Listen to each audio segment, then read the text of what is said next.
Me llamo Darío Salvatierra y he aprendido, tarde, mal y a golpes, que hay cosas que no se investigan, no por falta de pruebas, sino por exceso de verdad. En mi oficio, la verdad suele ser un animal nervioso, si la persigues, se esconde, si la acorralas, te muerde. Pero lo que encontré en la iglesia de San Jerónimo no se escondía. Me esperaba. Como una boca abierta en la penumbra, como una silla dispuesta para el condenado. Todo empezó con una nota. No una nota periodística, ni una filtración, ni un correo anónimo. Hablo de papel barato, doblado 2 veces, dejado en la repisa de mi ventana como si el viento lo hubiera traído y, aún así, con una caligrafía demasiado firme para ser del azar. Solo decía. Me lo dijo el confesionario. Debajo, 3 nombres y 3 fechas, escritos con la misma tinta. Los nombres coincidían con 3 suicidios recientes, todos en el mismo distrito, todos en un radio de 4 calles alrededor de San Jerónimo, todos con el mismo detalle que nadie publicaba. Los cuerpos fueron hallados con las manos juntas, como en oración, y con una tirita de tela negra atada a la muñeca izquierda. No era raro que la muerte dejara símbolos. Lo raro era que los símbolos parecieran una firma.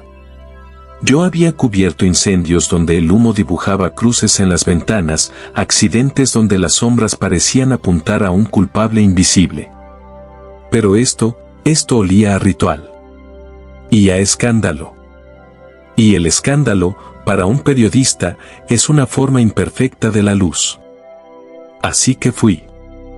La iglesia de San Jerónimo se alzaba como un recuerdo obstinado entre edificios modernos, piedra vieja, campanario corto, un atrio estrecho donde el sol parecía llegar con timidez. En la puerta, un cartel de madera anunciaba horarios de misa y, debajo, un aviso pegado con cinta, confesiones, martes y jueves, 18, 00, 20, 00. Era martes. Entré con la cámara en la mochila y una grabadora diminuta en el bolsillo interior de la chaqueta. Nunca me gustó la sensación de las iglesias vacías, el eco de mis pasos sonaba como si alguien me imitara un segundo después, con una fidelidad burlona. Olía a cera y a humedad, una mezcla que, en otros tiempos, me habría tranquilizado. Esa tarde me pareció un perfume de despedida.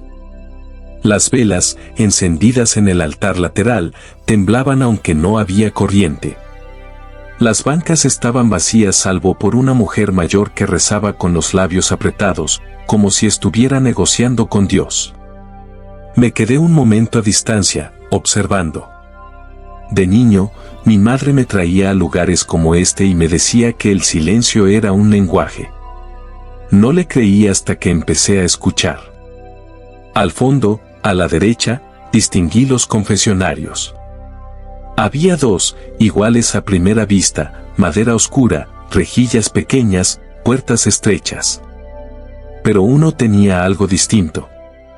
No sé describirlo sin sonar absurdo, parecía más viejo que el resto, como si la madera hubiera absorbido no solo tiempo sino noches enteras. La luz, al acercarse, se apagaba un poco, como si temiera tocarlo. Ese era. Lo supe por la intuición más primaria, la que no sabe de pruebas ni de lógica, la que te grita no cuando tu orgullo ya dijo sí. Me acerqué. Palpé el borde de la puerta. La madera estaba fría, demasiado fría para un interior cerrado. Un escalofrío me recorrió la mano como si el confesionario respirara. Miré alrededor. Nadie. El sacerdote no se veía. La mujer seguía rezando, ajena. Deslicé la grabadora, la encendí y la escondí en el pliegue de mi manga, con el micrófono apuntando hacia la rejilla. Entonces hice lo que cualquier idiota curioso haría, abrí la puerta y entré. Adentro olía distinto. No a cera ni a incienso. Olía a tela guardada, a polvo antiguo y a algo más metálico. Como el borde de una moneda en la lengua. Como sangre lejana. Me senté. La puerta se cerró detrás de mí con un clic suave. No me había dado cuenta de que el confesionario tenía un pestillo interior. Lo toqué, estaba corrido. Cerrado. Como si alguien, desde fuera, lo hubiera asegurado en el instante exacto en que yo crucé el umbral. Tragué saliva. Escuché mi respiración. Escuché, también, algo que no debería, un murmullo al otro lado de la rejilla, como si alguien ya estuviera ahí, esperando mi primera palabra. Pasaron unos segundos. Yo no dije nada. Solo acerqué la boca a la rejilla y esperé que el silencio se rindiera. Y entonces, desde la oscuridad, una voz habló. No era la voz grave de un sacerdote. No era la voz de un anciano. Era demasiado cercana y demasiado exacta. Como si me hablara desde dentro de mi propio cráneo. Darío Salvatierra. Me quedé inmóvil. La voz no solo dijo mi nombre. Lo pronunció como alguien que te conoce desde antes de que tú te conozcas. No he dicho nada, susurré, sin querer. No hace falta.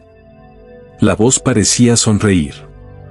No con ternura, sino con esa ironía que se tiene al final de una discusión, cuando ya sabes que ganaste y solo esperas que el otro lo admita. Tú viniste a escuchar. Así que escucha. Noté algo, no había respiración al otro lado. Ningún movimiento. Solo voz, limpia, sin esfuerzo. ¿Quién eres? Pregunté, y me odié por lo pequeño que soné. Soy lo que haces cuando crees que nadie mira. Eso no responde. Responde más que cualquier nombre. Traté de mantener la calma. En la universidad me enseñaron que toda entrevista se controla con preguntas. Que si mantienes al otro hablando, se delata. Confié en esa regla como un náufrago en una tabla. Hay gente muerta, dije. 3 personas. Suicidios. Y todos dejaron la misma frase. Me lo dijo el confesionario. ¿Tienes algo que ver? La risa fue un roce leve, como el paso de una hoja seca. Qué palabra tan cómoda, suicidió. Les da a ustedes una explicación y les evita una culpa. Sentí el pulso en la garganta. ¿Los obligaste? Nadie obliga a nadie. Yo solo, devuelvo. ¿Devuelves qué? La confesión. La rejilla estaba tan cerca que podía ver, a través de los agujeritos, una oscuridad compacta. No había forma de distinguir una silueta. Pero algo en mí insistía en que no estaba vacío. Que había presencia. Esto es, empecé, y mi mente buscó palabras, broma, fraude, montaje. ¿Un truco? ¿Un altavoz? Eres periodista, Darío.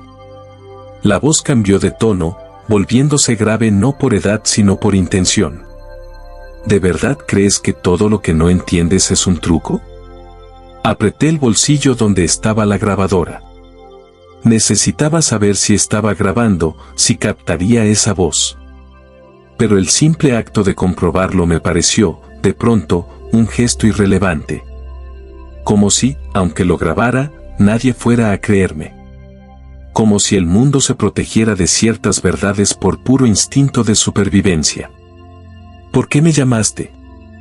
Pregunté. Yo no te llamé. Tú seguiste el olor. Como siempre. El olor. Al pecado. Al poder. A la historia que te hace sentir importante. Me molestó lo exacto del golpe. Investigo hechos, no pecados. Claro. Y entonces, con una paciencia cruel, confieso que editaste una verdad para vender una mentira. Me quedé quieto. ¿De qué hablas? Confieso que cuando ella lloró en tu coche, tú no apagaste la grabadora. Confieso que la dejaste hablar, la dejaste hundirse, y luego cortaste las partes donde ella se redimía, porque el público no compra redenciones. Compra caídas. Sentí como la sangre me subía a la cara. Un nombre se encendió en mi memoria como una cerilla: Marina. No había forma de que alguien supiera. Nadie estuvo ahí. Nadie salvo ella, yo y la noche. Eso fue, intenté. Era mi trabajo. ¿Así lo llamas? Trabajo. La voz se volvió más íntima, como si se inclinara hacia la rejilla. Y sin embargo, cuando te miraste al espejo al día siguiente, no te reconociste. Me dolió el pecho. No de manera física, sino como si me hubieran empujado el recuerdo contra las costillas. Marina fue mi primer gran reportaje. Una denunciante de corrupción. Una mujer con la voz rota por haber sido ignorada demasiadas veces. Lloró en mi coche mientras la ciudad giraba afuera como un carrusel indiferente. Yo grabé todo. Prometí protegerla. Prometí, incluso, no publicar nada que la dañara. Y publiqué lo que vendía. Esa historia me hizo ganar premios. Esa historia la convirtió a ella en un nombre que la gente comentaba en redes como si fuera ficción. Se mudó. Desapareció. Nunca volvió a contestar mis mensajes. No sabes nada, dije, y mi voz tembló. Detesté el temblor y, aún así, no pude frenarlo. No puedes saberlo. La voz respondió con algo peor que una acusación, una prueba. Un sonido. Por la rejilla, escuché un fragmento de audio que reconocí al instante, como se reconoce la voz de un muerto en un viejo contestador. La voz de Marina, llorando, diciendo una frase que yo jamás había transcrito. Darío, por favor, no me conviertas en una historia. Me quedé helado. Ese fragmento nunca salió al aire. Nunca. Yo lo borré. Lo recuerdo. Lo borré con rabia, con miedo, con esa forma de cobardía que se disfraza de eficiencia. ¿Cómo? El confesionario no olvida. La voz ya no parecía disfrutar. Parecía recitar una ley. Y lo que tú borras, aquí se conserva. Traté de levantarme, de abrir la puerta. Mi mano fue al pestillo. No se dio. Estaba trabado. Golpeé la madera con los nudillos. Esto no tiene gracia. Déjame salir. ¿Gracia? La palabra se llenó de desprecio. No viniste por gracia. Viniste por espectáculo. La oscuridad se espesó. O tal vez mis ojos se estaban acostumbrando y, por primera vez, vi algo, una línea blanquecina al otro lado de la rejilla, como un reflejo. Una forma parecida a una mano, pero inmóvil, como tallada en cera. ¿Qué eres? Repetí, más bajo. Soy el lugar donde la voz vuelve. ¿La voz de quién? De todos. ¿De Dios? Hubo una pausa, y en esa pausa sentí algo parecido a una presión en los oídos, como cuando un ascensor sube demasiado rápido. Dios escucha. Dijo la voz al fin. Yo repito. Un crujido. La madera bajo mis pies gimió como si el confesionario se acomodara, como si la caja entera respirara por primera vez en siglos. Mira, yo, empecé, buscando una salida racional. Si esto es una secta, si hay un montaje para asustar gente, puedo. Puedes denunciar. Puedes escribir. Puedes hacer lo que siempre haces. La voz se volvió afilada. Y aún así, no te librarás de lo que no confesaste. ¿Qué no confesé? La voz susurró, y el susurro fue una aguja. La verdadera razón por la que destruiste a Marina. Sentí un vacío en el estómago. Yo no la destruí. La entregaste. Porque era necesario. ¿Necesario para quién? ¿Para qué? Para que la verdad saliera. La risa volvió, suave, decepcionada. Qué palabra tan hermosa, ¿verdad? Tú la usas como un escudo. Pero yo escuché tu pensamiento aquella noche, Darío. Y confieso que no fue por la verdad. Fue por ti. La madera del asiento se volvió más dura. Me sudaban las manos. Noté el latido en las sienes. No puedes saber lo que pensé. No. Y entonces, como quien abre una cortina, confieso que, cuando ella dijo por favor, tú pensaste, esto me hará famoso. Se me cerró la garganta. Intenté negarlo, pero el recuerdo estaba ahí, nítido, cruel. Yo lo había enterrado bajo capas de justificaciones, pero existía. Sí. Lo pensé. Y lo pensé con una claridad que me da vergüenza incluso ahora, al contarlo. Eso fue un instante, dije.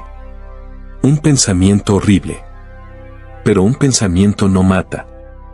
La voz respiró por primera vez. O yo imaginé esa respiración. Como si algo al otro lado se acercara. Un pensamiento es una semilla. Susurró. Y tú lo regaste. La oscuridad vibró, como si el aire se doblara. Entonces ocurrió algo que no estaba en mis planes, el confesionario cambió. No hablo de un cambio teatral. Hablo de un giro en la realidad. La madera crujió, la rejilla se volvió más amplia, la penumbra se espesó hasta parecer tinta, y por un momento tuve la certeza de que el confesionario ya no estaba en San Jerónimo. Era el mismo espacio, el mismo olor, pero afuera ya no había iglesia. Escuché lluvia. Escuché autos en una calle distinta. Escuché un grito lejano que yo conocía demasiado. El corazón se me detuvo un segundo cuando reconocí esa voz. Era Marina. ¿Qué estás haciendo? Susurré, y no sé a quién se lo decía. A la voz, a mí, al aire. Devolviendo. Respondió el confesionario. Tú querías una historia. Te daré el origen. La rejilla se volvió una ventana. Y vi el interior de mi coche, como si estuviera mirando por el espejo retrovisor desde un ángulo imposible. Vi mi mano en el volante. Vi a Marina en el asiento del copiloto, con la cara mojada, con la mirada desesperada. Vi mi grabadora sobre el tablero. Era aquella noche. Pero no era un recuerdo borroso. Era presente. Era ahora. Sentí que me faltaba el aire. Quise hablar, pero la voz me cortó. Silencio. No interrumpas la confesión. Y Marina habló, allá afuera, en ese pasado que yo había jurado olvidar. Darío, no sé a quién más acudir, decía, y mi yo del pasado asentía, fingiendo empatía. Ellos dijeron que si hablo, me van a matar. Yo, el de antes, le prometía protección, contactos, abogados. Le prometía todo. Con una convicción que, vista desde aquí, parecía una actuación. Y entonces ocurrió el momento que me partió por dentro. Marina me miró y dijo, con voz rota: ¿me estás grabando? Yo, el de antes, sonreí. Dije algo que sonó amable. Dije, solo por seguridad. Pero mis ojos en ese pasado, estaban encendidos de hambre. ¿Lo ves? Susurró el confesionario. Tú no mentiste con palabras.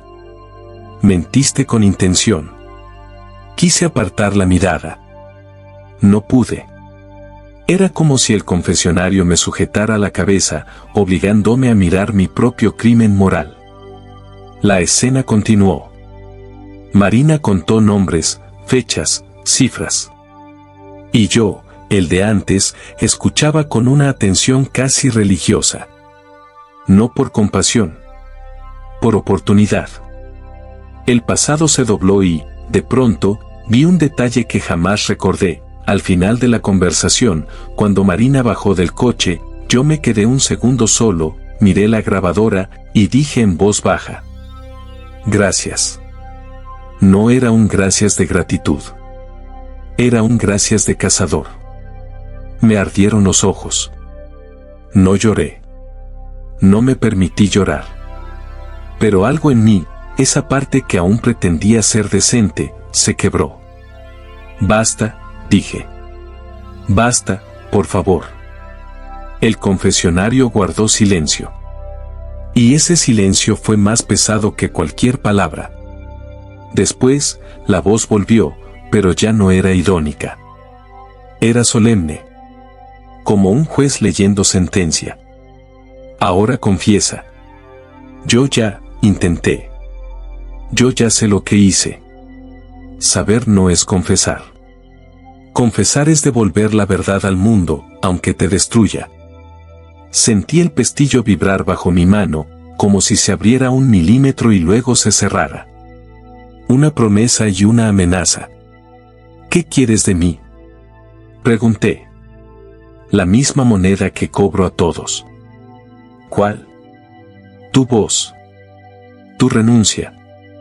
Tu penitencia. Tragué saliva. No soy creyente. Los no creyentes también pecan. La voz no sonó ofendida. Sonó informada. Y su culpa suele ser más ruidosa porque no saben a quién entregarla. La oscuridad, al otro lado, pareció moverse. Vi, por un instante, una forma, no un rostro, sino una presencia con contornos que cambiaban, como si estuviera hecha de muchas sombras superpuestas. Y en esa forma escuché algo peor que amenaza: hambre. He visto sus notas, dije, buscando negociar. Los muertos dejaron mensajes. Ellos pagaron con silencio definitivo. Tú pagarás con algo más útil. ¿Qué cosa? La voz se inclinó y la rejilla devolvió un aliento frío. Tú pagarás volviendo. No entendí. ¿Volviendo a qué? Al día en que todo empezó. Ya estoy. No. Me cortó. Volviendo con conciencia. Con elección. Una idea absurda se abrió paso en mi mente, como una grieta en un muro. ¿Viaje en el tiempo? ¿Una alucinación? ¿Un chantaje psicológico tan perfecto que mi cerebro lo interpretaba como milagro? Esto es imposible, murmuré. La palabra imposible solo significa todavía no pagaste el precio. Y entonces, escucha el trato, Darío. Me quedé quieto. Te devuelvo a la noche de Marina. Te doy una sola oportunidad para no destruirla. Para protegerla de verdad. Para salvar el hilo que cortaste.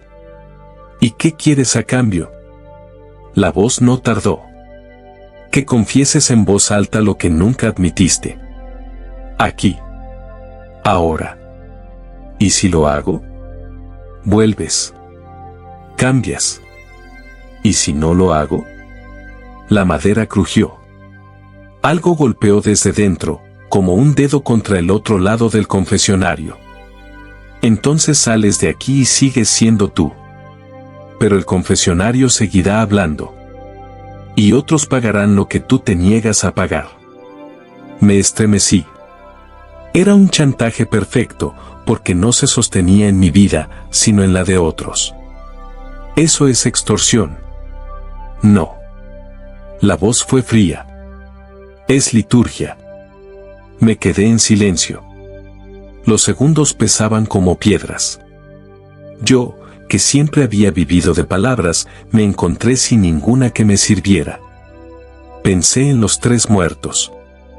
Pensé en sus manos juntas, en sus muñecas atadas con tela negra. Pensé en la nota en mi ventana. Pensé en Marina. Y pensé, con un pánico nauseabundo, que el confesionario no solo sabía. El confesionario elegía. Elegía a quien mostrarle qué, para romperlo en el punto exacto. ¿Qué pasa si vuelvo y la salvo? Pregunté al fin. La voz se suavizó, pero no como consuelo. Como un predicador que está a punto de revelar la parte dolorosa del sermón. Si la salvas, el mundo cambia. Eso suena bien. Nada que cambia es solo bien. Pausa. Hay un equilibrio.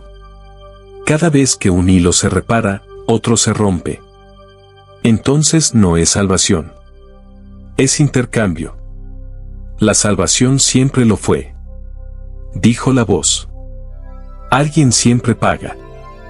Sentí el peso de esas palabras como si fueran mías. Como si lo hubieran sido desde siempre y yo recién ahora las escuchara. ¿Quién eres? Insistí. Dime de una vez. El confesionario tardó en responder. Cuando lo hizo, la voz no pareció venir de un solo lugar, sino de todos los rincones al mismo tiempo. Soy el confesor de vuelta. Eso no es un ser. Es un concepto. Los conceptos también devoran. De pronto, como si la iglesia entera respirara, escuché pasos afuera. Pasos lentos, acercándose. Alguien se detuvo junto a la puerta del confesionario. Una sombra cruzó la rendija bajo la puerta. El olor a cera volvió, y con él un perfume leve a alcohol, a ropa mojada, a hombre cansado. La voz susurró. El sacerdote ya viene. Él cree que esto es un mueble. Él cree que soy un instrumento. ¿Y no lo es? Es un guardián. ¿Cómo tú podrías serlo? Mi estómago se hundió. ¿Qué significa eso? Significa que todo confesionario necesita una boca humana cerca. Alguien que sostenga la forma. Alguien que firme el pacto sin saber que firma. La puerta exterior se abrió con cuidado. Escuché el crujido de madera, el roce de tela. Una voz humana, por fin, del otro lado, dijo con tono cansado. Buenas tardes. ¿Desea confesarse? Era el sacerdote. Sonaba real. Normal. Incluso amable. Yo quise responder, pedir ayuda, salir. Pero mi garganta no obedeció. Era como si el aire no quisiera llevar mis palabras. El sacerdote esperó. Luego, como siguiendo un rito, añadió. Hijo, no tenga miedo. Lo que diga aquí, queda aquí. El confesionario, en mi oído, soltó una risa que nadie más podía escuchar. ¡Qué frase tan hermosa! Susurró. Lo que digas aquí, en efecto, queda aquí. En mí. En mi estómago. Sentí náuseas. Padre, logré decir, con voz ronca. Hay algo extraño en este confesionario. El sacerdote guardó silencio un segundo, como si me midiera. Todos los confesionarios lo son, respondió al fin. Aquí la gente deja cargas pesadas. El confesionario intervino, con esa voz que solo yo oía. Él no sabe. Y sin embargo, su miedo lo alimenta. Yo apreté los dientes. Si iba a salir de ahí, tenía que actuar. Tenía que tomar una decisión. El trato estaba sobre la mesa. Volver a la noche de Marina. Cambiar la historia. Evitar la caída. O negarme, salir y permitir que la caja siguiera cobrando vidas. Pero también estaba esa otra idea, más oscura, más insoportable, y si el confesionario no me ofrecía salvar a Marina por misericordia, sino por estrategia. Y si, al confesar, al aceptar el trato, yo me convertía en parte del mecanismo. ¿Un guardián? ¿Una boca humana? Si confieso, murmuré apenas, más para mí que para la voz, que me convierto. El confesionario no respondió de inmediato. El sacerdote respiró al otro lado, paciente. La iglesia seguía en silencio. Finalmente, la voz habló con una honestidad casi elegante. Te conviertes en alguien que ya no puede fingir. Eso no es una respuesta. Te conviertes en alguien que escucha. ¿A quién? La rejilla devolvió un frío que me heló la frente. A los que vienen. A los que creen que se liberarán. Y tú les dirás lo que yo te diga. Me sentí mareado.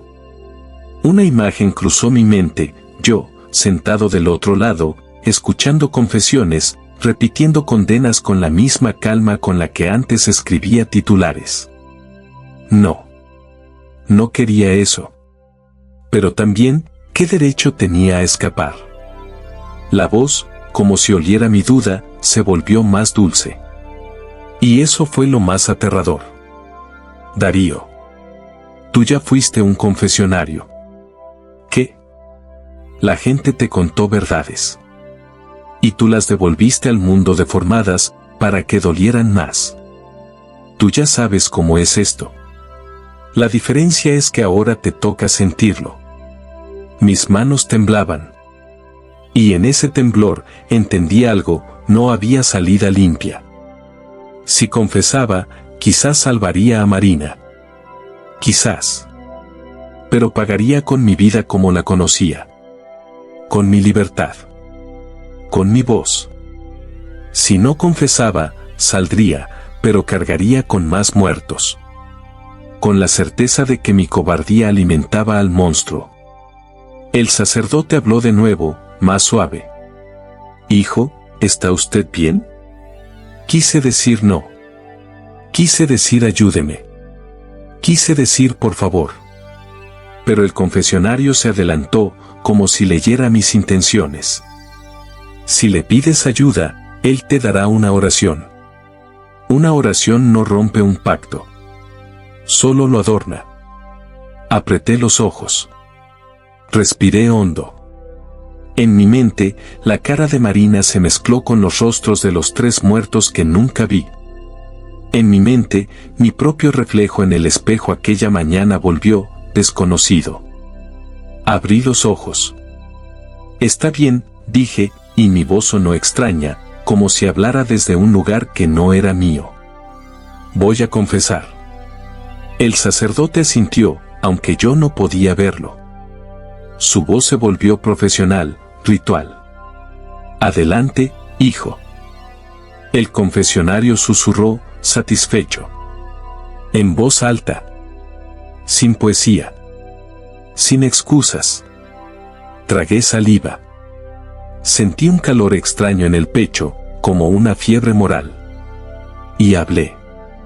Confieso, empecé, y la palabra me raspó.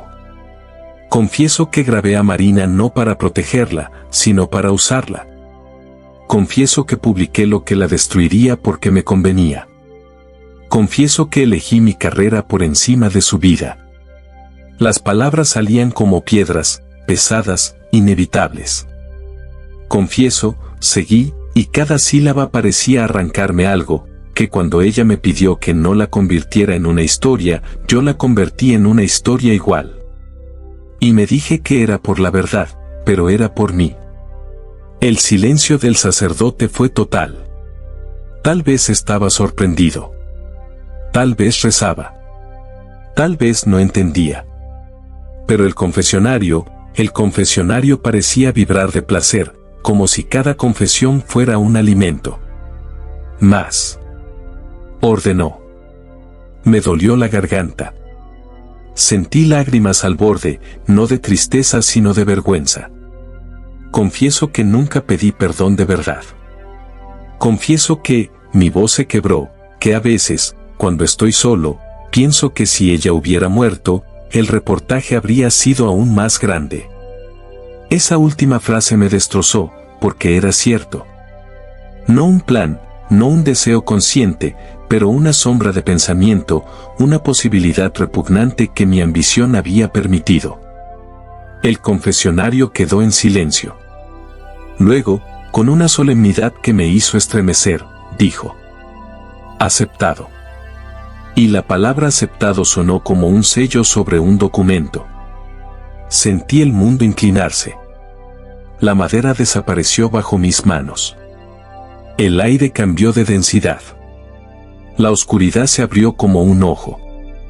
Escuché lluvia otra vez. Escuché autos. Escuché el grito lejano. La voz del confesionario se volvió distante, pero no menos clara. Te devuelvo. Una oportunidad.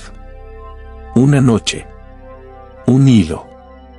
El sacerdote, al otro lado, murmuró algo que pudo ser una absolución, pero sus palabras se perdieron como humo. No estaban hechas para este tipo de transacción. La última cosa que escuché, antes de que el confesionario me tragara, fue su susurro final. Y recuerda, Darío, si cambias el pasado, el precio no desaparece. Solo cambia de manos. Luego, el mundo se rompió. Sentí un golpe seco en el pecho, como si alguien me hubiera empujado desde un sueño a otro. Abrí los ojos y vi el interior de mi coche. Mi coche. El tablero con una grieta vieja. El olor a lluvia y a ciudad mojada. La grabadora sobre el tablero. Y a mi lado, en el asiento del copiloto, Marina, viva, temblando, mirándome con esa misma desesperación intacta. Darío, dijo. ¿Me estás escuchando? Yo la miré. La vi como nunca la vi entonces, no como historia, no como material, no como oportunidad. La vi como una persona que estaba entregándome su alma en un acto de confianza temeraria. Sentí una punzada en la muñeca izquierda. Bajé la vista. Había una tirita de tela negra atada allí, como una marca, como una firma. Y en el reflejo del parabrisas, por un segundo, vi la rejilla del confesionario superpuesta al mundo, como una cicatriz en la realidad. Comprendí, con un terror puro, que no había escapado. Solo había sido trasladado. Tragué saliva, apagué la grabadora con una mano temblorosa y, por primera vez en años, hablé sin buscar beneficio. Sí, Marina. Te estoy escuchando. Y esta vez no voy a venderte. Ella exhaló, aliviada, y comenzó a hablar. Y mientras la lluvia golpeaba el techo del coche como dedos impacientes, yo escuché, muy lejos, en un lugar que ya no era iglesia pero seguía siendo juicio, la voz del confesionario riendo suavemente, como quien sabe que el drama verdadero no está en la decisión, sino en el precio que vendrá después.